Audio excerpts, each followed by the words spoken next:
নিশা জুগিখোপাত ভয়ঙ্কৰ পথ দুৰ্ঘটনা। জুগিখোপাৰ বালাপাৰা বজাৰত সংঘটিত হৈছে এই দুৰ্ঘটনা। দুৰ্ঘটনাত গুৰুতৰভাৱে আহত গাড়ী চালক। আহত চালকজন ধুবুৰী জিলাৰ শালকচাৰ নুনমাটিৰ পবিত্ৰ বৰ্মন। দুৰ্ঘটনাত পতিত চৰকাৰী বিনামূলীয়া পাঠ্যপুথি কঢ়িওৱা ট্ৰাক। চৰকাৰী বিনামূলীয়া পাঠ্যপুথি ভৰ্তি ট্ৰাকে খুন্দিয়ালে ডাম্পাৰক।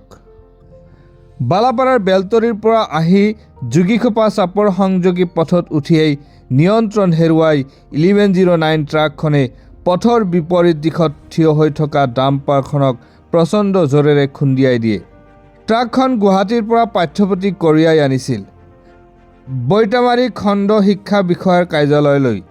ট্ৰাক দুখনৰ নম্বৰ ক্ৰমে AS01 GC 6682, ডাম্পাৰৰ নম্বৰ AS16C 2411।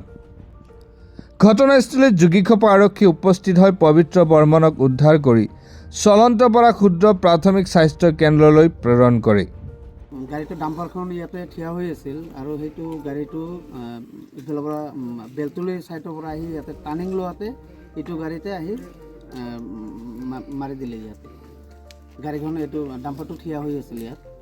পুলিচ আহি ইনকুৱাৰী কৰি আছে আৰু বাকী পেচেণ্টটো আমি মেডিকেলত পঠাই দিলোঁ। সময়ৰ আগতে আমাৰ বালাপাৰা বজাৰত এখন ডাম্পাৰ থিয় থকাৰ বাবে আৰু এখন 1109 আহি তাৰ পিছফালে খুন্দাই দিলে আৰু মানুহজনৰ আঘাত হৈছে। আঘাতপ্ৰাপ্ত ইতিমধ্যে থানাৰ পৰা আমাৰ ষ্টাফ আহি পাইছে আৰু মানুহজনক